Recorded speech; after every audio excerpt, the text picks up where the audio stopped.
त्या नेरूळ, शिरोणा, सातपाडा लोकांची खूप अडचण होत होती.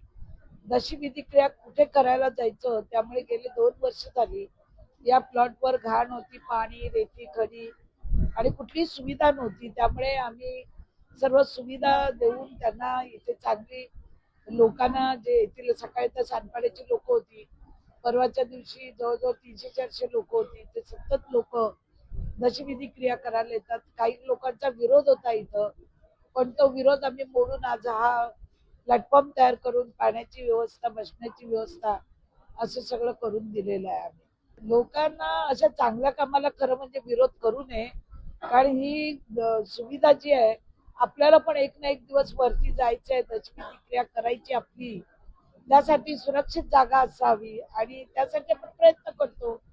नुसतं विरोधाला विरोध करून उपयोग नाही ना, ते काम करा ना, काम करून मोठं व्हा. नुसतं विरोध करून मोठं होण्यात काही अर्थ आहे असं मला वाटत नाही. दिवाळा गावामध्ये 4-4 जेटी आहेत, तिथे त्यांची दशविधी क्रिया होते, पण बेलापूर सारख्या ठिकाणी सगळ्यांनी जागा आपापल्या अडवून ठेवलेल्या आहेत आणि कॅप्चर करून ठेवले. त्यामुळे इथल्या बेलापूर ग्रामस्थांना दशविधी क्रिया करायला जागाच उपलब्ध नाही. आता आपण ब्रिज खाली करतोय काम, दुर्दैव आहे आपलं की आपल्या जागा आपण भूमिपुत्र असून सुद्धा आज आपल्याला या ब्रिज खाली दशविधी क्रिया करायला लागते. नाही ना, समुद्र किनारी जागा आहे, त्याच्यामध्ये आता तो मरीना होतोय, मरीना होते म्हणून आम्हाला इथे दशविधी क्रिया नको.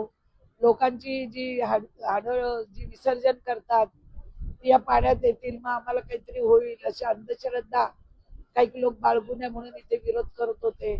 पण तो विरोध मी आणि माझ्या ग्रामस्थांनी मोडून आम्ही जागा निर्माण केलेली आणि लोकांनाही छोटे खाणी का असेना सुविधा प्राप्त करून दिलेली आहे.